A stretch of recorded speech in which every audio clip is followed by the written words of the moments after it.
E agora eu convido você para o Evangelho de Marcos, capítulo 16. Irmãos, hoje nós daremos finalizaremos as exposições no Evangelho de Marcos. Essa é a mensagem de número 55. 1 ano e 4 meses eu venho pregando neste evangelho, capítulo a capítulo, e hoje concluiremos no capítulo 16, que fala sobre o relato da ressurreição de Jesus. E o tema hoje é Ele vive. É muito simples o tema, porém significativo, emblemático, para que você possa, quando relembrar de Marcos 16, outros textos que falam sobre a ressurreição, lembrar que nós cremos no Deus vivo, num Deus todo-poderoso. Marcos capítulo 16, por este momento vamos ler do verso 1 ao verso 8. Eu peço então que você se concentre, se possível for, não saia, a não ser que seja necessário, obviamente, mas se for o caso, tente não sair, tente não atrapalhar aquele que está ao seu lado, com reverência, com atenção à palavra de Deus. Vamos com calma agora à exposição do texto sagrado. Marcos capítulo 16, inicialmente do verso de 1 a 8, diz assim a palavra do Senhor. E passando o sábado, Maria Madalena e Maria, mãe de Tiago, e Salomé, compraram aromas para irem ungí-lo, ou conforme a sua versão, embalsamá-lo. E no primeiro dia da semana foram ao sepulcro, de manhã bem cedo ao nascer do sol. E diziam umas às outras: quem nos revolverá a pedra da porta do sepulcro? E olhando viram que já a pedra estava revolvida, e era ela muito grande. E entrando no sepulcro, viram um jovem assentado à direita, vestido de uma roupa comprida branca, e ficaram espantadas. Ele, porém, disse-lhes: não vos assusteis, buscais a Jesus Nazareno, que foi crucificado. Já ressuscitou, não está aqui, eis o lugar onde o puseram. Mas ide dizei aos seus discípulos e a Pedro, que ele vai adiante de vós para a Galileia, ali o vereis, como ele vos disse. Saindo elas apressadamente, fugiram do sepulcro, porque estavam possuídas de temor e assombro, e nada diziam a ninguém, porque temiam. Mais uma vez vamos orar. Senhor, estamos diante da Tua santa e poderosa palavra, pois somente ela, através do agir do Teu Santo Espírito, é o poder do Senhor, para salvar o pecador, para nos consolar, para nos confrontar, e para nos comissionar a pregação do Evangelho. Então eu peço, Pai Santo, pelo nome do Teu Filho Jesus, ajude-me, pois a mensagem é muito, mas muito maior do que o mensageiro. Então que esta noite eu seja humilhado, mas aqui a Tua palavra e o Senhor Jesus Cristo seja exaltado, trazendo edificação à Tua igreja, e salvando almas nesta noite, pois eu te imploro, Pai Santo, no nome de Jesus. Amém e amém. O relato da ressurreição de Jesus Cristo, irmãos, é o ponto crucial do Evangelho, porque nada valeria se Jesus não houvesse ressuscitado. Toda a sua agonia no jardim, todo o relato da humilhante cruz, o abandono do Pai, tudo o que ele sofreu por causa dos nossos pecados, e o seu último brado quando ele disse: está consumado, nada valeria se Jesus Cristo não houvesse ressuscitado. Quero dizer aos irmãos hoje à noite algo que acredito que, se não todos, a grande maioria já sabe. A ressurreição de Jesus Cristo é o ponto fundamental da nossa fé. Ao ponto do apóstolo Paulo dizer que se Cristo não ressuscitou, a nossa fé é vã, assim como também é em vão a nossa pregação. Ele falou isso em 1 Coríntios capítulo 15, versículo 14. E mais à frente, nesse mesmo texto, o apóstolo Paulo disse: se nós não crermos na ressurreição, se nós crermos em Jesus apenas nas coisas desta vida, somos os mais infelizes, os mais miseráveis de todos os homens. O fato é, irmãos, que a ressurreição de Cristo impulsionou a igreja.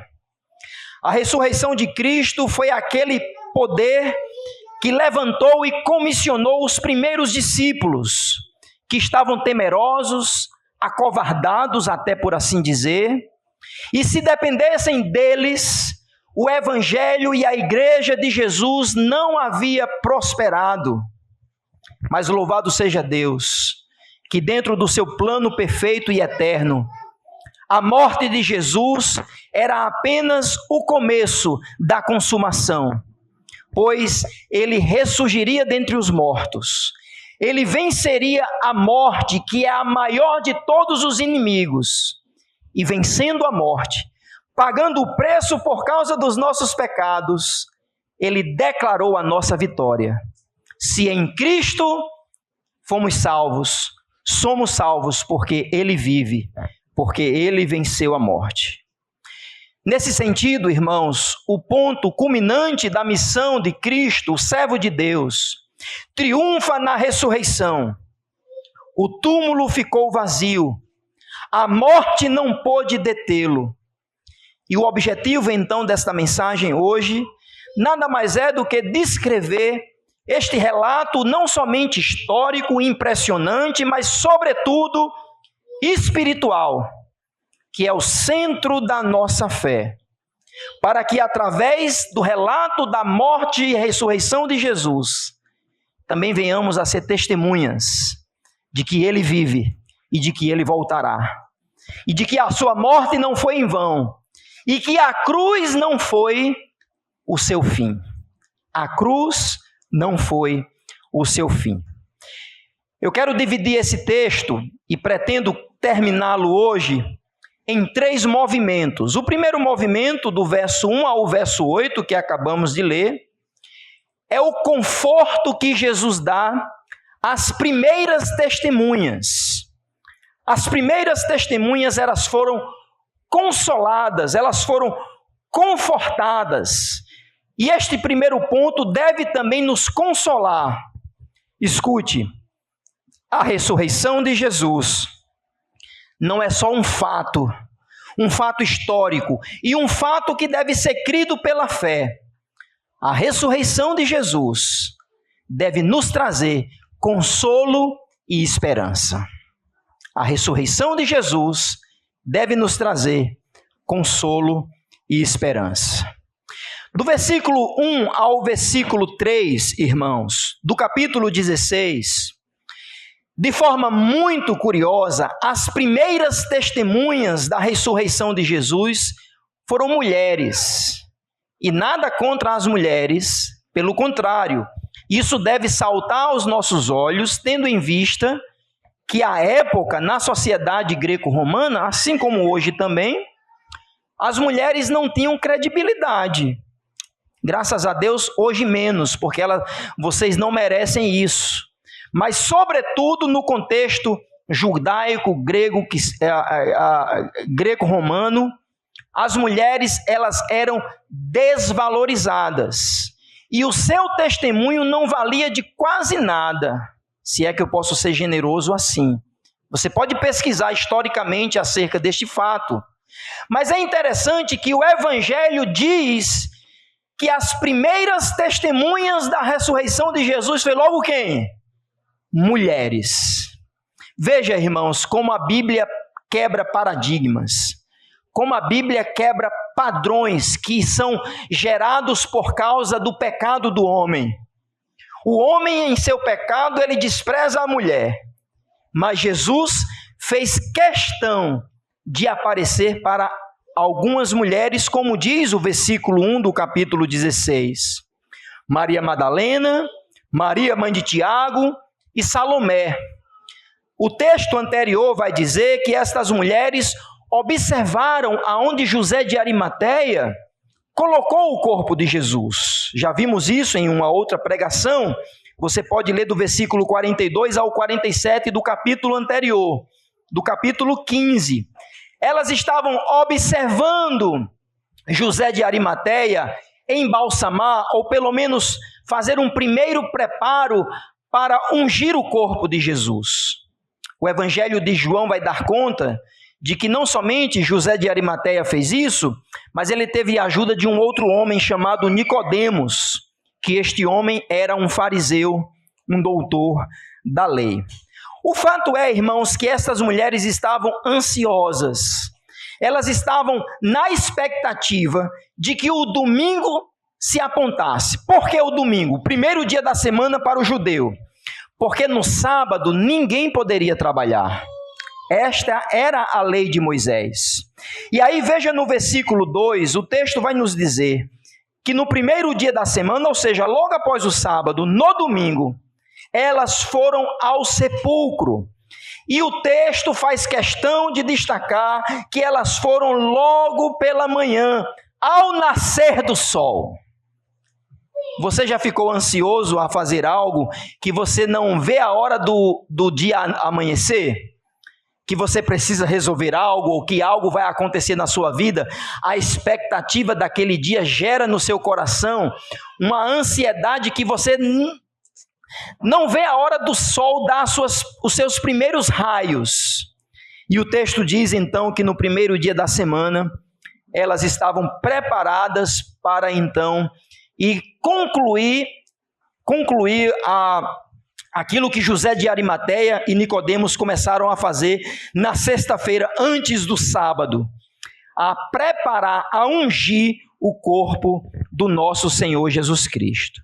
Veja, irmãos, que no versículo 3, essas mulheres ansiosas, estas mulheres que estavam na expectativa de encontrar o corpo de Jesus Cristo, pois elas tinham visto com os seus próprios olhos aonde José de Arimateia pusera o seu corpo.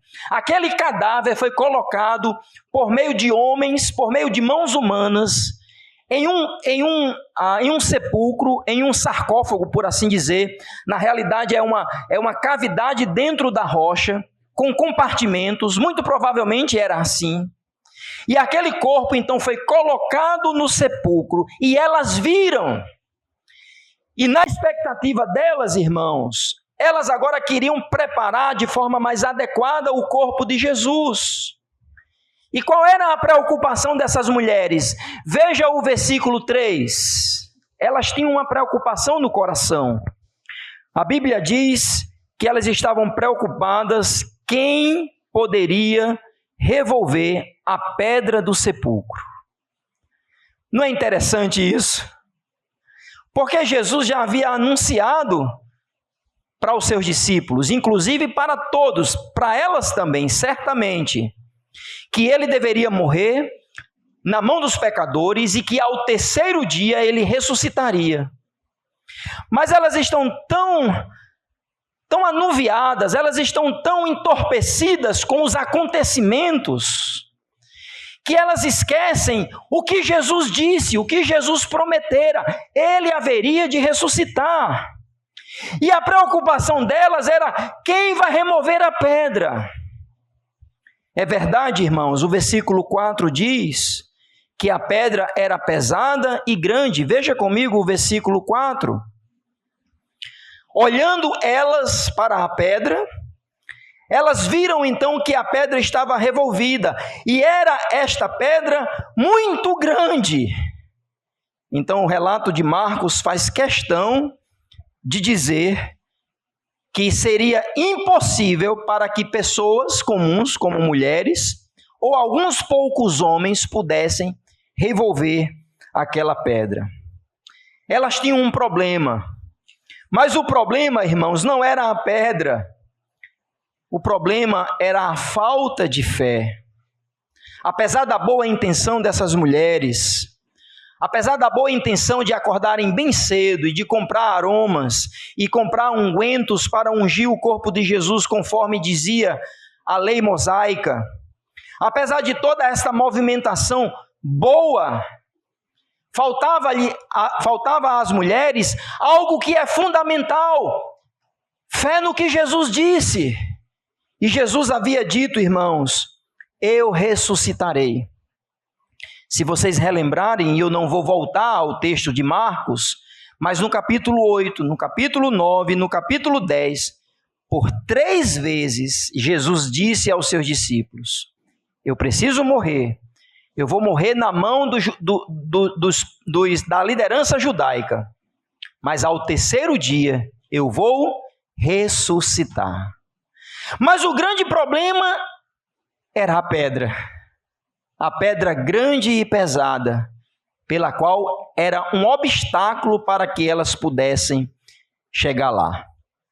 Mas como Deus nos surpreende, como diz o versículo 4, a pedra já estava revolvida. O texto de Mateus, irmãos, Mateus capítulo 28, verso 2, se você quiser ir, vá, mas eu vou apenas citar aqui, diz que no momento que a pedra foi revolvida, houve um grande terremoto. Mateus 28, 2. E que este terremoto se deu pela aparição de anjos. Anjos que revolveram a pedra. O evangelista Marcos, ele não cita este fato, mas eu quero costurar pelo relato de Mateus 28, versículo 2 e 3, para dizer que isto foi algo sobrenatural. Isto não foi apenas um planejamento humano. 2 anjos apareceram e revolveram aquela pedra. Antes que elas chegassem, ainda fomentando no seu coração a ansiedade de como elas poderiam resolver o obstáculo da pedra, Deus já havia agido. E aqui eu quero fazer uma pequena aplicação. Às vezes estamos tão ansiosos, tão preocupados com a grande pedra diante de nós. E é verdade, às vezes são grandes mesmo. Mas nós cremos, irmãos, que tem um que é maior do que todas as pedras juntas do mundo inteiro. E querendo ele revolve a pedra para nos dar acesso, segundo a sua vontade, segundo o seu poder. Essas mulheres de boa intenção agora estavam prestes a ter a maior de todas as revelações dentro do Evangelho. Elas foram testemunhas oculares da morte de Jesus, da humilhação do Filho de Deus. Mas agora o seu olhar não era mais de coitado. Quem pode ajudá-lo? Ele está sangrando, ele está agonizando, ele está morrendo asfixiado. Ele foi humilhado na mão de Pôncio Pilatos, ele foi humilhado diante do Sinédrio. Agora não é mais olhares de compaixão. O olhar daquelas mulheres agora é de pavor, de espanto, porque elas viram aquele corpo descer da cruz, conforme o capítulo 15. Agora no capítulo 16, veja versículo 5, irmãos. Ao entrar no sepulcro, atenção ao versículo 15, elas viram um jovem assentado à direita, vestido de uma roupa comprida branca, e ficaram apavoradas, ficaram espantadas. Nós sabemos, à luz de Atos, à luz de Lucas e à luz de Mateus, que este jovem é um ser angelical, que às vezes aparece na figura de homem, de varão, pessoa madura, mas curiosamente, aqui nesse texto, este anjo tinha uma aparência jovial. Isso eu acho muito pitoresco do texto. E não temos muitas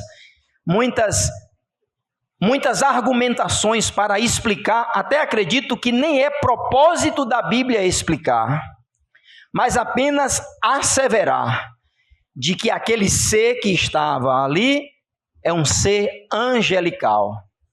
E conforme o texto que eu já falei, Mateus 28, o texto diz que eram 2, e esses anjos, ao descer, fizeram com que o chão tremesse e a pedra foi revolvida. Elas estavam espantadas, angustiadas, com um medo extremo. Mas veja, irmãos, o que este jovem anjo disse, versículo 6, atenção, que aqui é a chave para o entendimento de que a ressurreição nos traz consolo. Capítulo 16, versículo 6, ele é o anjo, disse: não vos assusteis, ou seja, não tenham medo, não temais, buscai a Jesus Nazareno, que foi crucificado, já ressuscitou, não está aqui. Vede, ou eis aqui o lugar onde o puseram. Então, nesta hora, elas não somente têm uma visão, mas elas têm agora uma revelação, por meio de uma descrição e de uma instrução. Este jovem anjo, pois é o texto que nos diz, em primeiro lugar, ele consola aquelas mulheres espantadas, aquelas mulheres que estavam como que em choque. Ao mesmo tempo, ele assevera a dizer que elas buscam Jesus o Nazareno. É muito interessante, irmãos, esta adição da localização de Jesus. Lembra que Jesus nasce em Belém, mas toda a sua infância, a juventude, ele cresceu em Nazaré, até fazer 30 anos, conforme Lucas, e ele então migrar mais para o norte de Israel, sobretudo para Cafarnaum. Jesus ficou conhecido então como Jesus de Nazaré, um pequeno vilarejo da Judéia. O fato é que ele não vive ali toda a sua vida, mas, sobretudo no seu ministério, ele vai para mais ao norte de Israel. E esta adição, Jesus de Nazaré, é para que não haja dúvidas. É Jesus, é aquele que foi crucificado, sabe? No dia anterior, na sexta-feira, há 2 dias anteriores, na sexta-feira, quase à noitinha, José de Arimateia colocou ele. Virou-se o sábado, agora já está no domingo. Ele não está mais aqui. Então, após asseverar sobre quem é Jesus, o crucificado, a Bíblia diz através da boca do anjo, atenção ao versículo 6, que ele não estava mais aqui.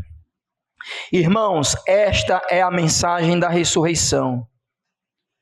E toda a mensagem do Evangelho, ela se baseia nestas informações. Pois o apóstolo Paulo nos diz que nós pregamos a Cristo crucificado, que é escândalo para os judeus e loucura para os gregos. Ao mesmo tempo que a Bíblia diz que ele foi crucificado, ele também diz que este mesmo Jesus que foi crucificado, ressuscitou ao terceiro dia. Esta é a mensagem que há mais de 2000 anos a igreja se sustenta, irmãos. Às vezes nós não pensamos, não contemplamos, não refletimos nas implicações da morte e do poder da ressurreição. Às vezes estamos tão atraídos por outros temas que às vezes nos traz um tanto quanto de curiosidade. Mas o Evangelho em sua base, em seu fundamento, pelo qual sem ele tudo se desmorona, é que Cristo foi crucificado, Jesus de Nazaré, aquele homem carpinteiro, filho de Maria, filho de José, que era também Deus Todo-Poderoso, o Deus em carne. Ele foi crucificado e depois ao terceiro dia, conforme estava prescrito, ele ressuscitou. Ele ressuscitou, e a ressurreição de Jesus, irmãos, é o ponto central da nossa fé. Eu sei que eu já mencionei isso nesta mensagem, mas eu faço questão de bater na mesma tecla.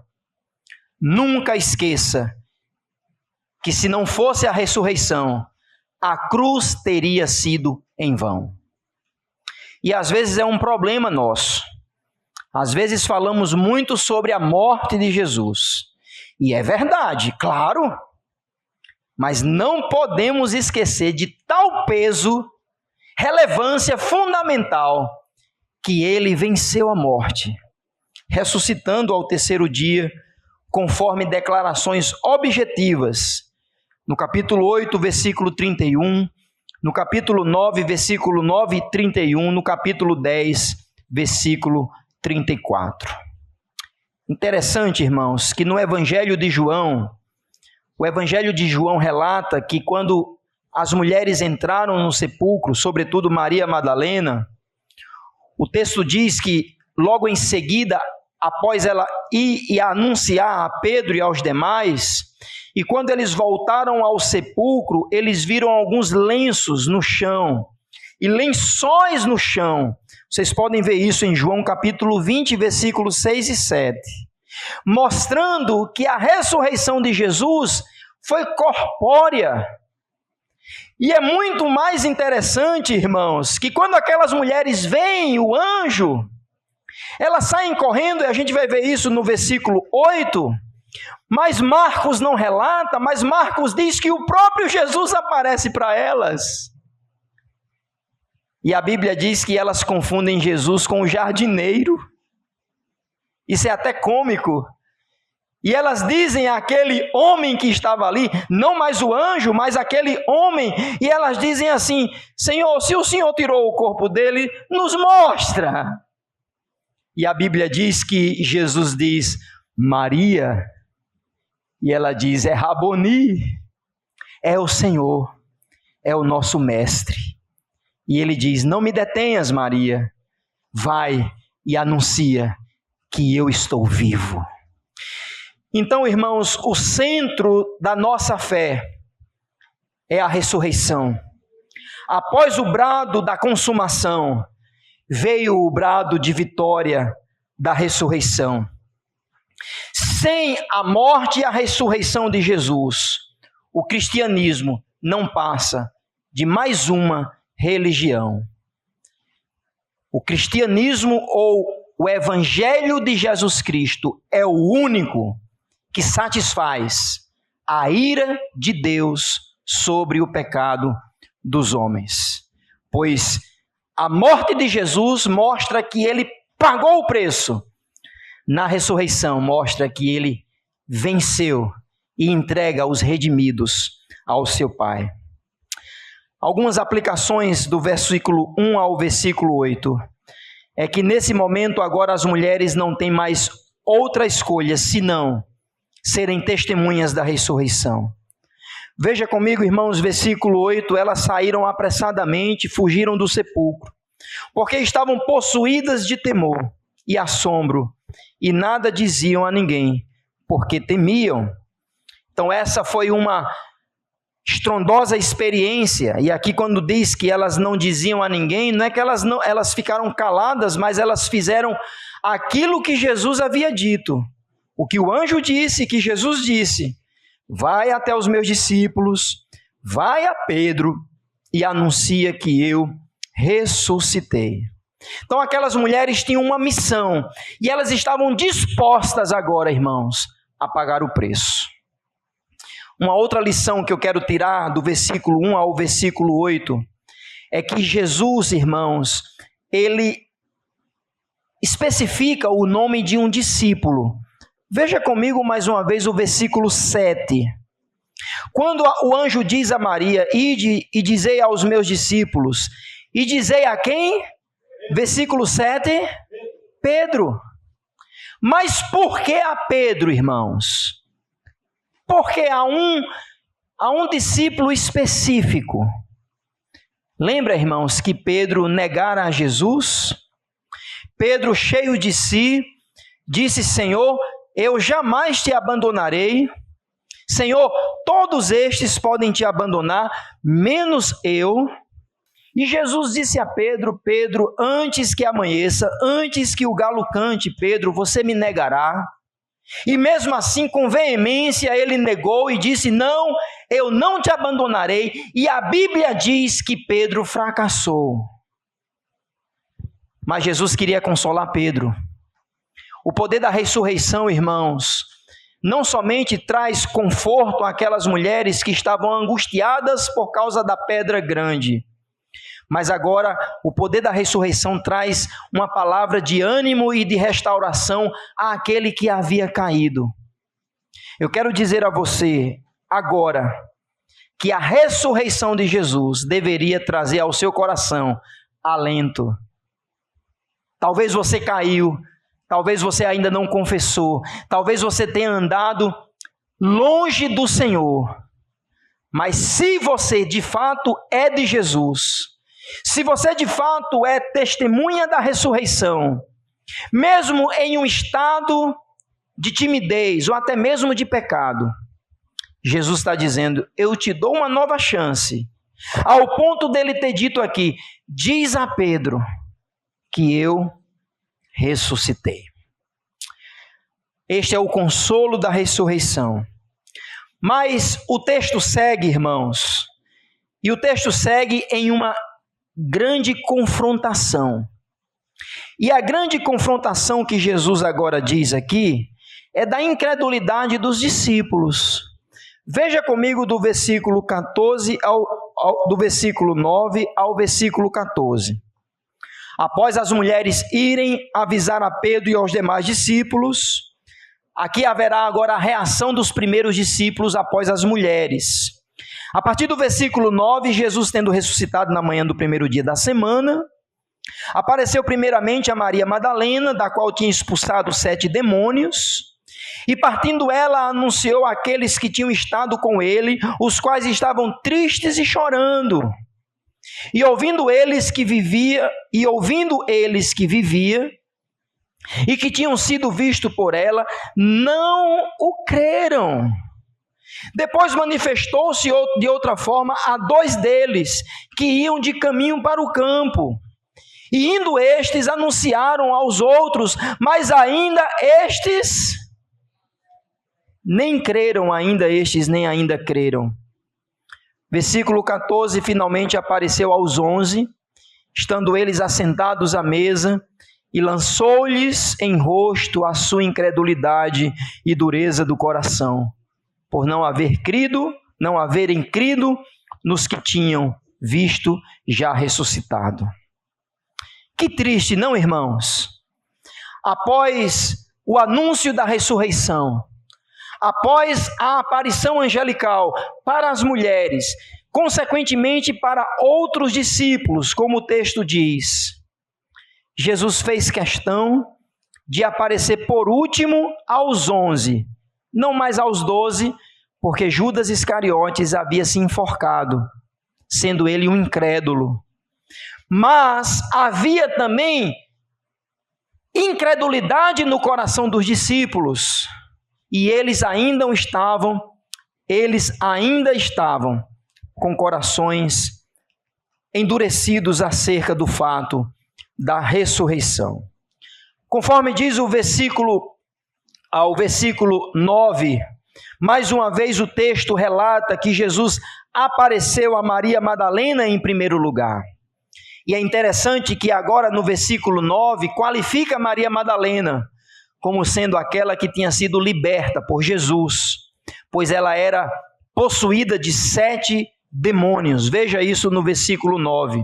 Agora ela como discípula, ela como liberta, está pronta a anunciar, confortada pelo fato de que Jesus vive. Ela está agora possuída, intrépida de convicção de que o Evangelho de Jesus Cristo não acabava na cruz, mas continuava no poder da ressurreição. O segundo relato, irmãos, Conforme diz o versículo 10 e o versículo 11, o texto vai dizer que Jesus apareceu a dois no caminho, e nós sabemos quem são estes. Na realidade, o Evangelho de Lucas registra isso. Não vamos para lá, mas Lucas capítulo 24, inclusive diz o nome de um, Cleopas. E esses dois homens disseram aos 11, e mesmo ainda eles não acreditaram, porque eles estavam com medo. É isso que diz o versículo 11, melhor dizendo, o versículo 10. Eles estavam tristes e chorando, e eles estavam incrédulos ainda pelo fato da ressurreição. O fato é, irmãos, que ainda no versículo 14, precisou o próprio Jesus aparecer. E Jesus, olha o versículo 14, meus irmãos. A Bíblia diz que Jesus lançou em rosto a incredulidade deles. Eu acho que nesse momento não foi uma boa coisa, não. E é interessante que no relato de João, tem um em especial, que houve um momento que Jesus apareceu aos 10 e ele não estava. E nós sabemos quem é, não sabemos? Tomé, conhecido como Gêmeo, Dídimo. E a Bíblia diz que Tomé não estava na primeira ocasião.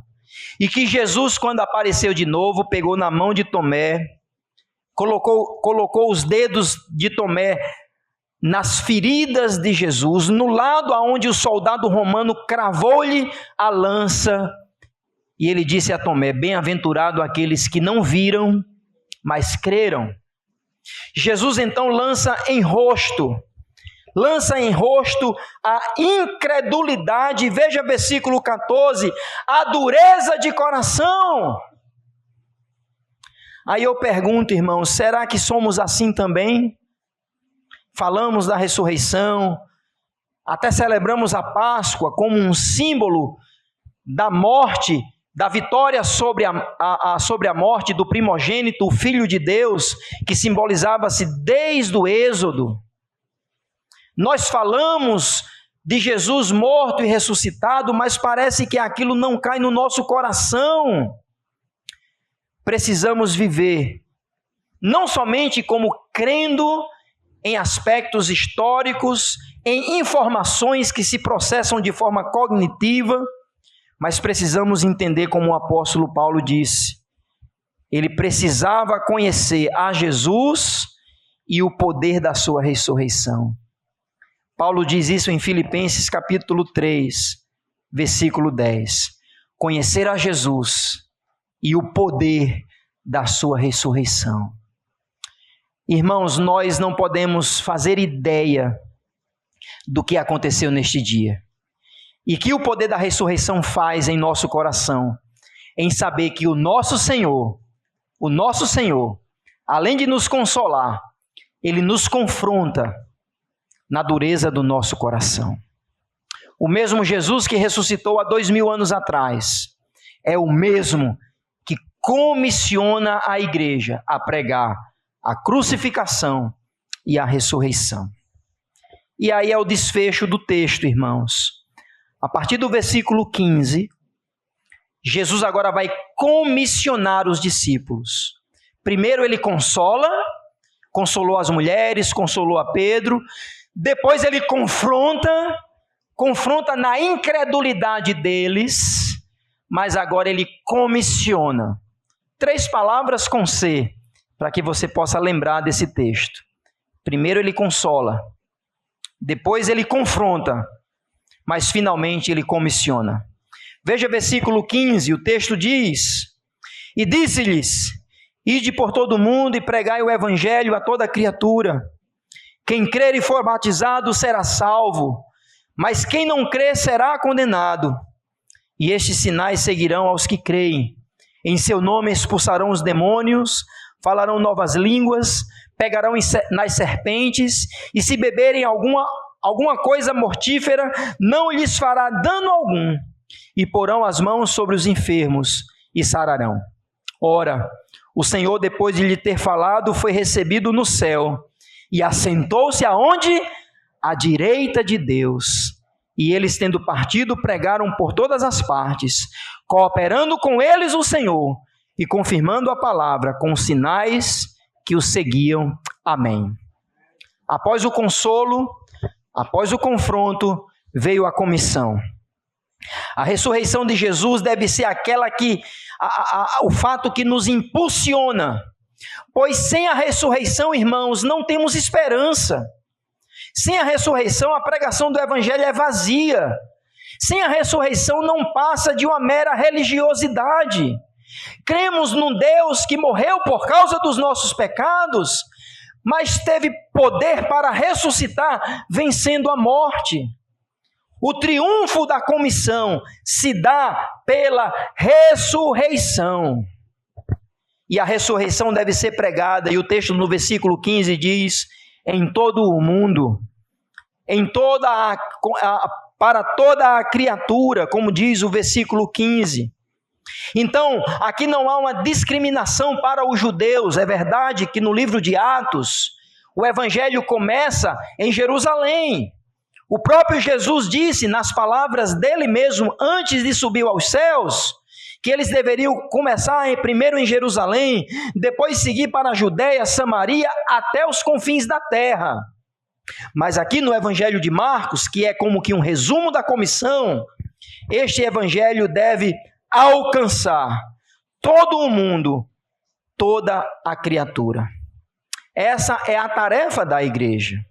Nós começamos aqui com os nossos próximos, com aqueles que nós temos contato, com amigos, com vizinhos, com pessoas que trabalhamos, pessoas que convivemos, amados nossos, familiares. A pregação do Evangelho não é um programa da igreja. Não que a igreja não possa ter um programa. É até bom que a igreja tenha um programa evangelístico, eu sei. Mas o Evangelho, irmãos, deve ser encarnado como um estilo de vida.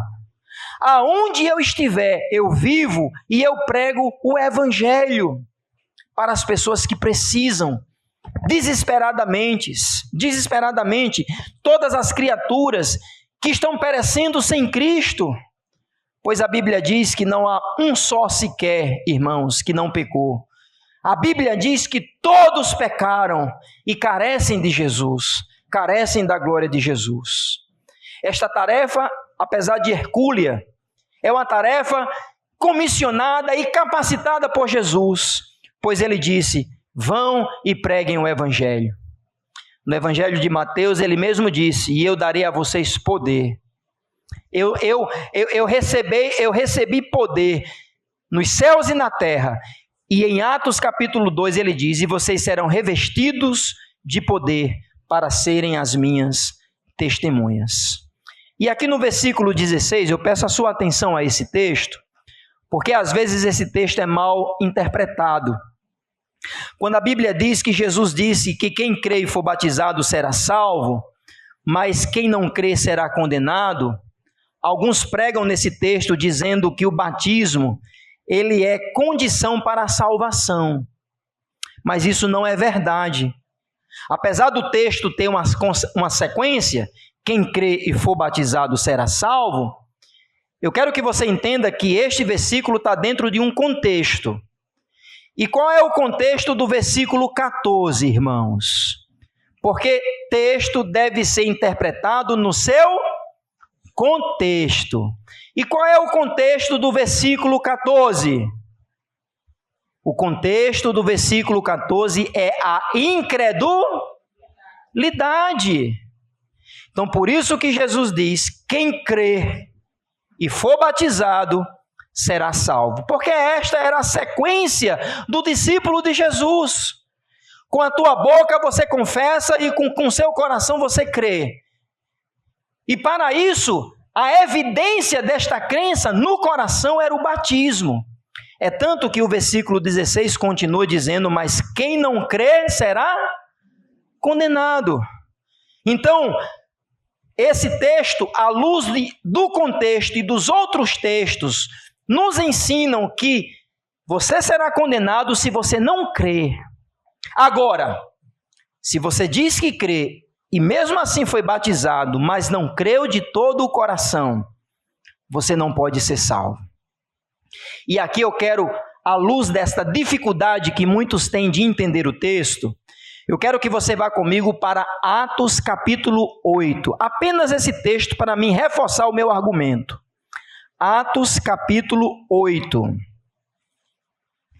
Aqui narra-se a história de um homem da África, um homem do norte da África, que ele vinha lendo o profeta Isaías, e um homem chamado Filipe, um evangelista da igreja, foi até ele e começou a explicar o texto de Isaías. Eu não tenho todo o tempo para ler toda a passagem, mas finalmente, veja comigo, versículo 35, Atos 8, 35.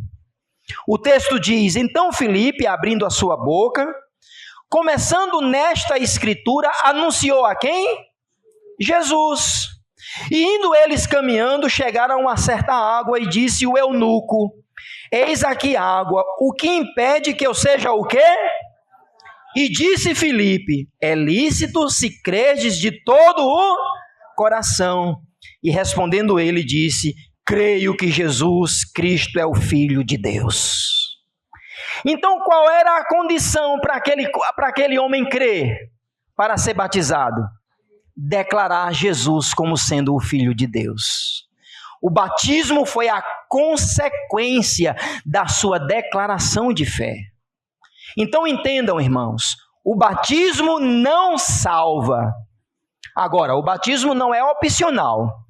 O batismo é uma ordenança pela qual o crente, o discípulo, se identifica com Jesus para o mundo, porque ele morre com Cristo e com Cristo ele ressuscita para uma novidade de vida, no aspecto simbólico da fé. O batismo não salva. Volte a Marcos capítulo 16. Após Jesus instruir acerca da pregação do evangelho para quem e para onde, e que essas pessoas crendo fossem batizadas, a Bíblia diz do versículo 19 ao versículo 17 ao versículo 18, que sinais acompanhariam a pregação do evangelho.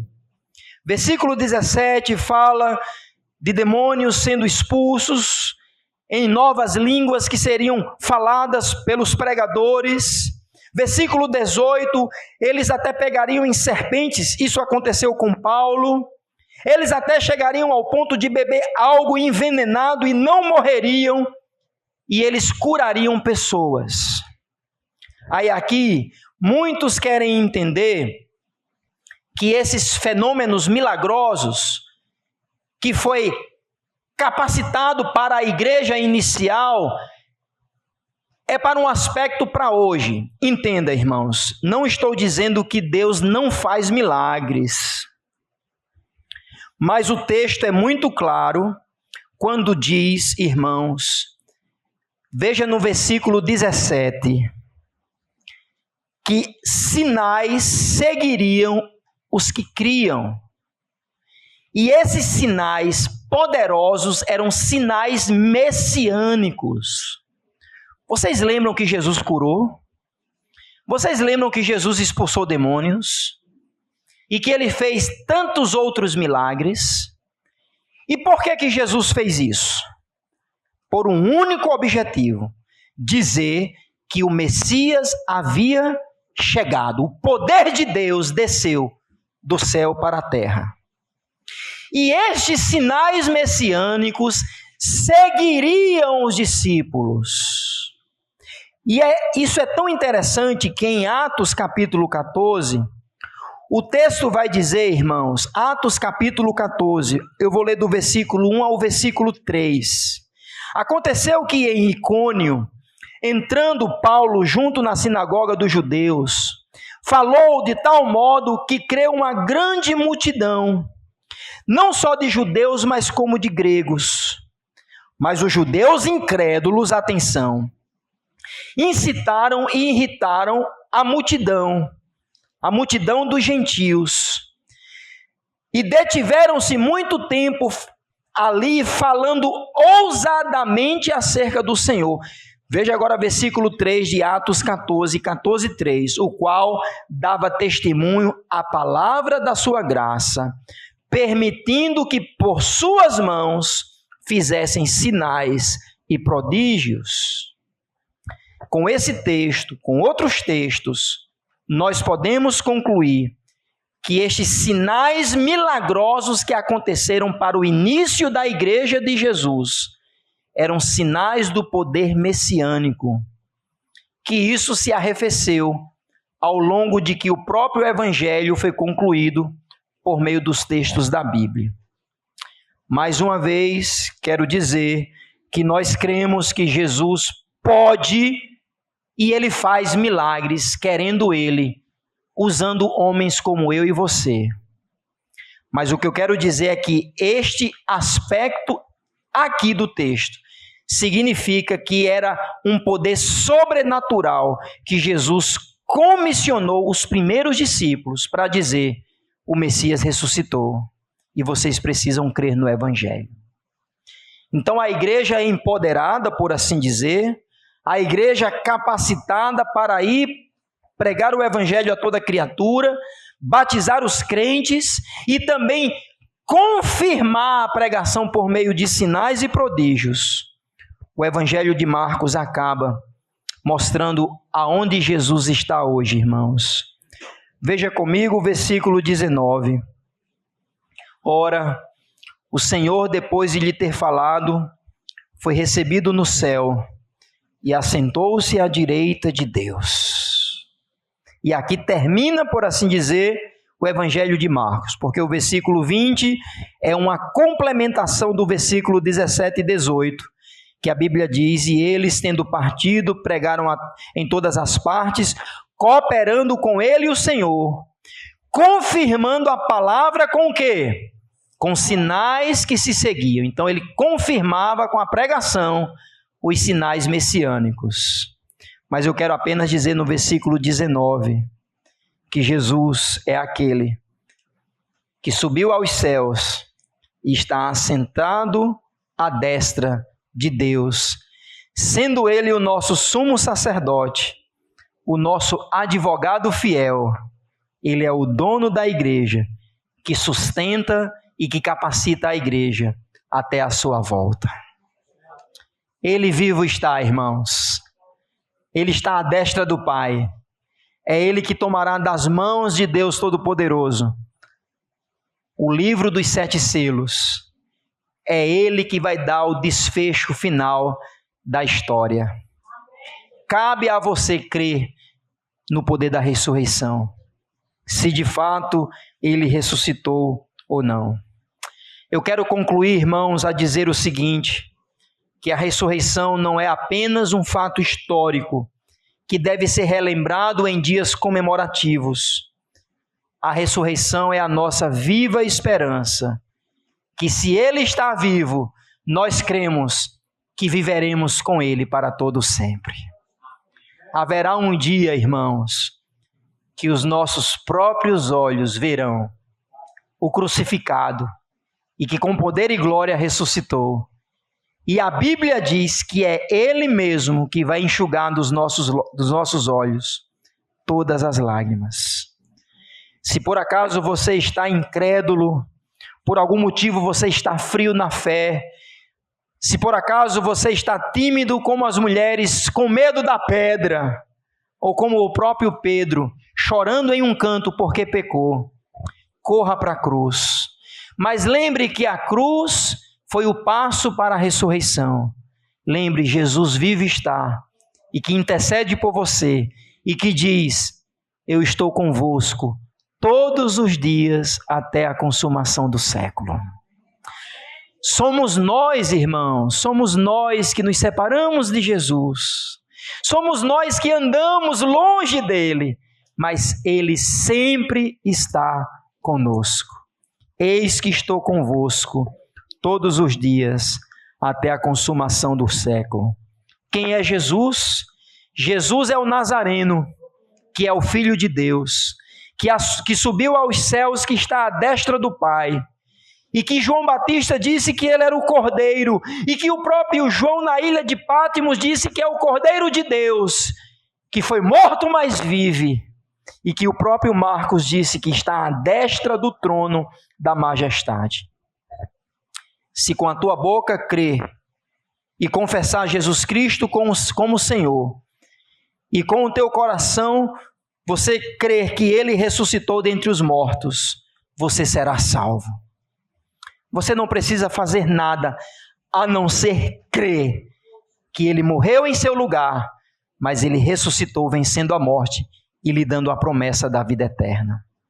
Esse é o Evangelho, irmãos, que possamos crer, confiar e descansar que um dia Ele voltará e um dia estaremos para sempre com Ele. Que sejamos suas testemunhas. Para o mundo isso é loucura. Como Paulo disse, para os judeus isso é um escândalo, para os gregos isso é uma loucura, e hoje em dia ainda é assim. Para a mente moderna, a ressurreição parece que não faz sentido, mas para nós crentes é o poder de Deus. Ele ressuscitou, e os mortos em Cristo ressuscitarão em glória com Ele também. Que esta fé, cada vez mais crida, observada, seja capturada pelo nosso coração e que possamos viver pelo poder da ressurreição. Possamos pregar às pessoas que nós não cremos num Cristo morto, mas cremos num Cristo que ressuscitou e que está à destra de Deus e que um dia nos encontraremos com Ele. A noiva se encontrará com seu noivo e ele dirá: benditos os que vêm em nome do Senhor. Obrigado, Senhor, por tua palavra. Obrigado pela revelação do Evangelho de Marcos e pelo poder da ressurreição, pelo qual nos faz viva a esperança de que se Cristo ressuscitou, a nossa fé não é vã. Pois se Cristo ressuscitou e que nós cremos que Ele ressuscitou, que agora o poder da ressurreição faça com que vivamos para a glória dEle, para que um dia venhamos a prestar contas a Ele. Não importa o que os homens pensam, não importa o que as religiões dizem. O que importa é que a Tua palavra revela que Jesus Cristo morreu por causa dos nossos pecados, mas que Ele ressuscitou para nos trazer a justificação. E por meio da ressurreição do Teu Filho, somos declarados justos. Por meio da ressurreição de Jesus, temos a certeza da bendita esperança da glória eterna. A morte não foi o seu fim. A morte não pôde detê-lo. O túmulo ficou vazio. Agora Ele está à destra e agora Ele intercede por nós. É este Cristo vivo que nós oramos agradecidos, pois no nome dEle, no poder dEle, na autoridade de Jesus, é que nós oramos. Amém e amém.